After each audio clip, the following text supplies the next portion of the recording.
Hello everyone, welcome to pharmacy class. मैं हूं विशाल और आज हम पढ़ेंगे लेक्चर में एंटी टॉक्सिन के बारे में।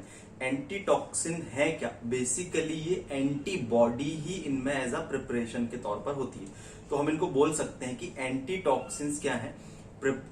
ये जो है, जैसे आपका वैक्सीन एंटीजेनिक प्रिपरेशंस होती हैं, तो वैसी आपका जो एंटी टॉक्सिन है वो एंटीबॉडी प्रिपरेशंस होती हैं। मतलब प्रिपरेशंस दैट कंटेन एंटीबॉडीज, ये ऐसी प्रिपरेशंस होती हैं जिनमें की एंटीबॉडी होता है। सिंपल तरीके से यदि हम समझें इनको, तो ये क्या करती हैं? प्रोड्यूस करती हैं पैसिव इम्यूनिटी। पैसिव इम्यूनिटी और एक्टिव इम्यूनिटी दो तरीके की इम्यूनिटी होती है। इसका मतलब ये होता है कि जब हमारी बॉडी में एंटीजन मतलब कि जो बैक्टीरियल, वायरल, उनके प्रोटीन ऐड किए जाते हैं, तो वो प्रोटीन हमारी बॉडी में एंटीबॉडी बनाते हैं, तो वो एक्टिव इम्यूनाइजेशन कहलाता है। पैसिव इम्यूनिटी क्या होता है? जब कभी बॉडी में एंटीबॉडी उस तरीके से नहीं बनती है तो डायरेक्ट एंटीबॉडी को ट्रांसफर कर दिया जाता है, तो इसको हम बोलते हैं पैसिव इम्यूनिटी। और एंटीटॉक्सिन एक तरीके के जो आपके जैसे हम बोले इम्यूनोलॉजिकल प्रोडक्ट की कैटेगरी में आते हैं। वैक्सीन भी आपके इम्यूनोलॉजिकल प्रोडक्ट हैं, लेकिन ये एंटीटॉक्सिन कैसा प्रोडक्ट है? आपका immunological product for passive immunization, मतलब पैसिव इम्यूनिटी प्रोवाइड करता है। यदि हम बात करें इसको प्रिपेयर हम कैसे करते हैं, तो इसको हम टॉक्सिन से प्रिपेयर करते हैं। टॉक्सिन क्या होता है? बैक्टीरिया जो है, आपके दो तरीके के बैक्टीरिया होते हैं। कुछ ऐसा टॉक्सिन बनाते हैं जो वो अपनी सेल के अंदर ही रखते हैं, उसको एंडोटॉक्सिन बोलते हैं। और जो कुछ बैक्टीरिया ऐसे होते हैं जैसे डिप्थीरिया, टिटनेस, वो ऐसे कुछ केमिकल्स बनाते हैं जो अपनी सेल मेम्ब्रेन के बाहर रिलीज कर देते हैं अपनी सेल के, और वो एज अ पैथोजेनिक मटेरियल की तरह काम करते हैं या वो टॉक्सिक होते हैं, तो उनको हम बोलते हैं टॉक्सिन। तो उन्हीं टॉक्सिन, पॉइजन का यूज करके हम जो है एंटीटॉक्सिन बनाते हैं। तो एंटीटॉक्सिन उस बेसिस पे दो तरीके का हो सकता है, आपका बैक्टीरियल एंटीटॉक्सिन और दूसरा वायरल एंटीटॉक्सिन। बैक्टीरियल एंटीटॉक्सिन क्या होता है आपका? जैसे कि बैक्टीरिया, इसमें डिप्थीरिया आपका एंटीटॉक्सिन हो गया। आपका ये जो हमको डिप्थीरिया मिलता है, ये साइन बैक्टीरियम, कोरिन बैक्टीरियम डिप्थीरिया से मिलता है आपका। और टिटनस एंटीटॉक्सिन जो कि आपका क्लस्ट्रीडियम टिटेनी से हमको मिलता है। और एक गैस गैंग्रीन जो आपका क्लस्ट्रीडियम ओडिमेटियन से हमको मिलता है। और हम बात करें वायरल एंटीटॉक्सिन की, तो वायरल एंटीटॉक्सिन जो है आपका रेबीज वायरस से हम इसको बना सकते हैं। रेबीज एंटी सीरम इसको हम बोलते हैं। तो आप इस तरीके से इसको क्लासिफाई भी कर सकते हैं कि आपके जो एंटीटॉक्सिन होते हैं वो बैक्टीरियल एंटीटॉक्सिन और वायरल एंटीटॉक्सिन कैटेगरी में होते हैं। जनरली हम जो एनिमल की बात करें तो इसमें हम हॉर्स को प्रेफर्ड करते हैं मेजॉरिटी ऑफ एंटीटॉक्सिन प्रिपरेशंस के लिए।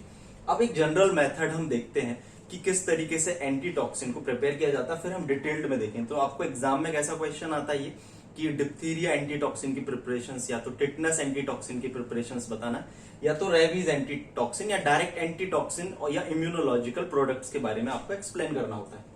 तो जनरल मेथड में क्या होगा कि पर्सन या तो एनिमल को हम एक्टिवली इम्यूनाइज करेंगे, मतलब कि जो हॉर्स है या कोई पर्सन है उसकी हम बॉडी में एंटीजन ऐड करते हैं। एंटीजन मतलब कि वो केमिकल जिससे उसकी बॉडी में क्या होगा, एंटीबॉडी बनेगी, तो उसका blood contain large number of antibodies, तो उस पर्टिकुलर पर्सन और एनिमल में लार्ज नंबर उसके ब्लड में एंटीबॉडी फॉर्म हो जाती है, जिसको कि हम क्या करते हैं, ब्लड को कलेक्ट कर लेते हैं, वो क्लॉट बन जाता है, तो उसका जो सीरम होता है उसको हम सेपरेट कर लेते हैं। सीरम में ही आपके एंटीटॉक्सिन होते हैं, एंटीबॉडी होते हैं, जो एज अ ट्रीटमेंट के लिए हम यूज करते हैं, जो कि आपका पैसिव इम्यूनिटी प्रोवाइड करता है और ट्रीटमेंट हम उससे कर सकते हैं पर्सन का। अब हम देखते हैं इसकी प्रिपरेशंस। तो प्रिपरेशंस को जो है हम 5 स्टेप्स में बताएंगे आपका एंटीटॉक्सिन की प्रिपरेशंस की। तो आपकी प्रिपरेशन में बैक्टीरियल एंटीटॉक्सिन और वायरल एंटीटॉक्सिन की कॉमन प्रिपरेशन है।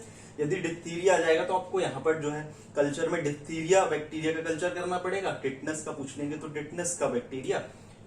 तो प्रिपरेशन ऑफ टॉक्सिन में हम सबसे पहले डिप्थीरिया जो भी आपका कल्चर है, जो पहले वीक की कुछ वीडियोस हैं आप देखेंगे, कल्चर प्रिपरेशन बहुत सिंपल होता है कि हम जो भी आपका कंटेनर है उसमें पेट्री डिश में डिप्थीरिया जो बैक्टीरिया होते हैं उनकी कॉलोनी को डेवलप कर लेते हैं और 37 डिग्री सेल्सियस पर इसको इंक्यूबेशन के लिए हम 4 to 7 डेज के लिए रख देते हैं। जब proper amount of bacteria growth हो जाती है या उसमें जो टॉक्सिन बन जाता है, तो उसमें हम क्या करते हैं, जब इसको उससे आइसोलेट करके इसमें 0.5% फिनॉल ऐड कर देते हैं। तो फिनॉल क्या करता है, जो आपके टॉक्सिन होते हैं उनको डिटॉक्सिफाई करने के लिए हम ऐड करते हैं। अब जब हम इसको फिल्टर कर लेते हैं बैक्टीरिया प्रूफ फिल्टर से, तो जो डेड या वेस्ट सेल्स होती हैं वो अलग हो जाती हैं और हमारे पास में क्रूड टॉक्सिन आ जाता है। क्रूड टॉक्सिन से हम क्या बनाते हैं, टॉक्सॉइड बनाते हैं। तो टॉक्सॉइड जो हमने वैक्सीन टॉक्सॉइड बनाने की प्रोसेस में, उसको भी आप डिटेल्ड में बता सकते हैं, लेकिन यहाँ पर बहुत डिटेल्ड नहीं बताना। तो टॉक्सॉइड आपका बन गया। इसी को आप क्या करते हैं कि आप एनिमल या तो ह्यूमन में हम उसको इंजेक्ट कर सकते हैं। तो दूसरा स्टेप हम पढ़ेंगे इसमें कि आपका सिलेक्शन ऑफ हॉर्स। तो हॉर्स में जो है इसको हम सिलेक्ट करते हैं एनिमल। तो इजी होता है, हॉर्स को क्यों सिलेक्ट करते हैं, इजी टू हैंडल, उसको हैंडल करना इजी होता है। रेडली प्रोड्यूस्ड एंटीबॉडी, उसकी बॉडी में एंटीबॉडी बहुत ही रेडली और आसानी से प्रोड्यूस्ड हो जाती हैं। फिर आपका आरबीसीज का जो सेटलिंग है उसका रेट बहुत क्विकली सेटल्ड हो जाता है और क्लॉट जल्दी बन जाता है, जिससे सीरम को भी आसानी से आप अलग कर सकते हैं। इजी टू सेपरेट, मतलब इसके सेपरेशन भी जो होता है इजी होता है। फिर अमाउंट ऑफ ब्लड भी हम काफी जो है, amount of blood can be isolated from the horse. फिर अब जब जिस हॉर्स को हमको एज अ सिलेक्ट किया है, उसको सिलेक्ट कर लिया है, तो 7 डेज उसको आइसोलेट करके हम उसको अलग रख देते हैं, जिसमें उसको एग्जामाइन कर सके कोई डिसीज तो नहीं है। और उस पूरे एग्जामिनेशन के बाद में 7 डेज के बाद में हम नेक्स्ट स्टेप में आएंगे, that is active immunization of horse. Horse का एक्टिव इम्यूनाइजेशन, तो सबसे पहले टॉक्सिन प्रिपेयर करना है और साथ में सिलेक्शन ऑफ हॉर्स। तो हॉर्स को भी 2-3 चीजें आपको ध्यान में रखनी है कि 7 डेज तक आइसोलेशन में रखना है और उसका प्रॉपर एग्जामिनेशन करना है।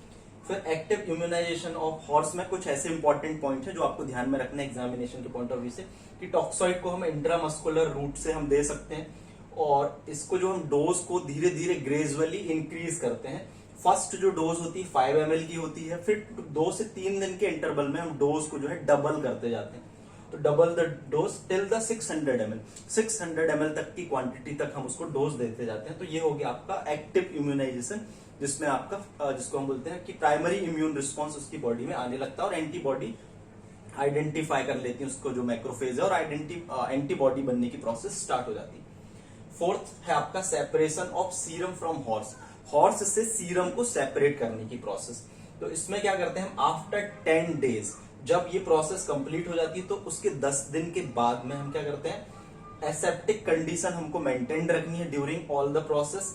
Collect blood 3 times in 8 days, 8 दिन में हम उसकी बॉडी से 3 टाइम्स ब्लड को कलेक्ट करते हैं। और आफ्टर 2 वीक्स, फिर 2 हफ्ते बाद में हम क्या करते हैं, टॉक्सॉइड का इंजेक्शन फिर से देते हैं इसी प्रोसेस से जो पहले हमने दिया, रिपीट करते हैं टू स्टिमुलेट एंटीबॉडी प्रोडक्शन, ज्यादा से ज्यादा एंटीबॉडी का प्रोडक्शन कर सके हम। और लिमिट ये है कि हम हॉर्स को जो है 4 से 5 टाइम इम्यूनाइज कर सकते हैं, उसके बाद ज्यादा नहीं करना चाहिए, otherwise that would be harmful to that animal. तो ये रिक्वायरमेंट होती है उसकी। उसके बाद में नेक्स्ट है आपका 5th स्टेप, जो कि सबसे आखिरी स्टेप है आपका, कॉन्सेंट्रेशन एंड रिफाइनमेंट। मतलब कि जो आपके प्रोडक्ट मिल गया है, आपको ब्लड प्रोडक्ट मिल गया, उससे सीरम को सेपरेट करना है और आपको जो है उससे आप एंटीबॉडी बनाना है। तो इसको हम 2 प्रोसेस से करेंगे कि concentration by the fractional precipitation, एक फ्रैक्शनल प्रेसिपिटेशन मेथड से कर सकते हैं और दूसरा concentration bye fractional proteolytic digestion से हम कर सकते हैं। तो ये 2 मेथड हैं।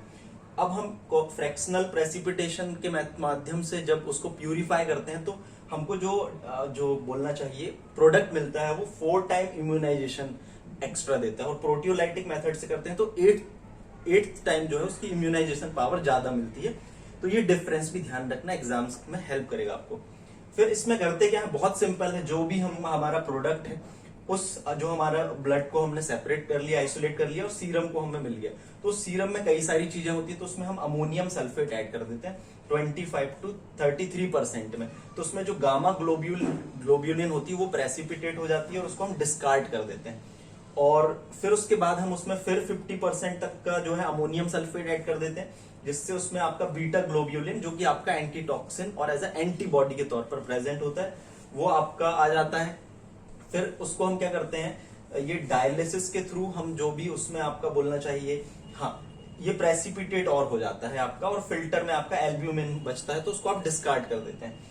फिर आपका ये जो है डायलिसिस करते हैं, आपका जो एंटीटॉक्सिन है, तो उसको डायलिसिस करने से क्या होता है, जिसमें अमोनियम सल्फेट था वो आपका अलग हो जाता है, तो केवल आपके पास में बचता है एंटीटॉक्सिन, जो कि एंटीबॉडी प्रिपरेशन है।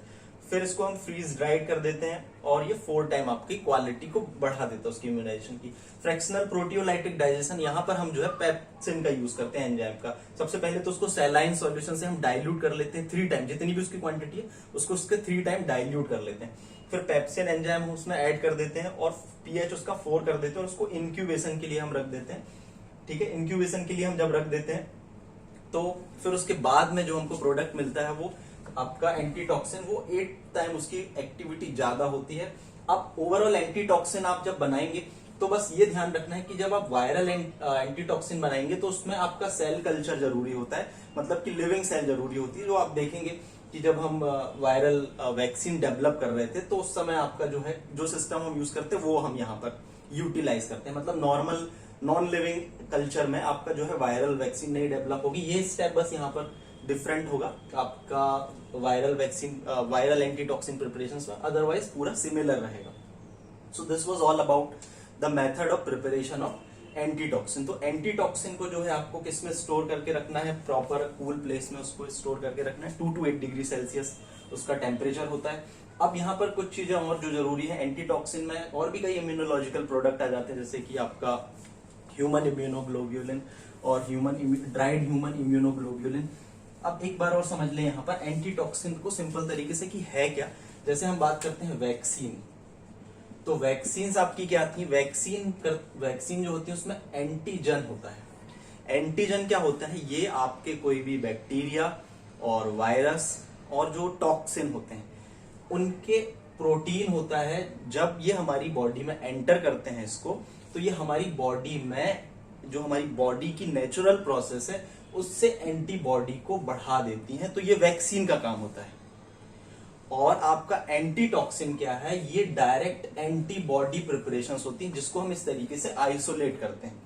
और इस केस में कि हम किसी को एंटीजन नहीं दे सकते हैं या इतना टाइम नहीं है कि हम उसको इम्यूनाइजेशन दें वैक्सीन के थ्रू, फिर बहुत टाइम के बाद में उसकी बॉडी में एंटीबॉडी बनेगी, तो जब इमरजेंसी कई कंडीशंस होती है तो हम डायरेक्ट उसको एंटीबॉडी देते हैं। अब इसमें हमें ध्यान रखना है ये कि कई लोग सेंसिटिव होते हैं, तो इसके ड्रॉबैक कई बार क्या होते हैं कि जो इसमें आपका निकल के आता है, कई बार एग्जाम्स में भी पूछा जाता है कि एंटीटॉक्सिन के कौन से 2 साइड इफेक्ट होते हैं। तो पहला तो ये है कि एनाफाइलेक्टिक रिएक्शन, मतलब कि अस्थमा जैसी, जिसको हाइपर सेंसिटिविटी टाइप 1 बोलते हैं, ये होता है। और दूसरा सीरम सिकनेस में आपका क्या होता है, नॉर्मल फीवर आना और हाथ पैर दर्द होना, ये चीजें होती हैं। और this was all about the antitoxin. So vaccine और एंटीटॉक्सिन में डिफरेंस समझ में आ गया कि एंटीटॉक्सिन क्या है, आपकी एंटीबॉडी कंटेनिंग प्रिपरेशन है और वैक्सीन आपकी एंटीजेनिक प्रिपरेशन है। ये हमारी बॉडी में जाके एंटीबॉडी को प्रोड्यूस करती हैं, ये डायरेक्ट एंटीबॉडी है और डिसीज को डायरेक्ट जाके ट्रीट करती हैं। इसमें आपका डिप्थीरिया एंटीटॉक्सिन, टिटनेस एंटीटॉक्सिन और आपका गैस गैंग्रियन एंटीटॉक्सिन जो है आप इस तरीके से डिस्क्राइब कर सकते हैं एग्जाम में, और साथ में रेबीज वायरस से रिलेटेड एंटीटॉक्सिन। तो एंटीटॉक्सिन जो है आपका बैक्टीरिया के बेसिस पे और वायरल के बेसिस पे बैक्टीरियल एंटीटॉक्सिन और वायरल एंटीटॉक्सिन, इन 2 कैटेगरी में हम इनको डिवाइड कर सकते हैं। तो आपको ये लेक्चर समझ में आ गया होगा, लाइक जरूर करें। Thank you very much and all the best for your exam.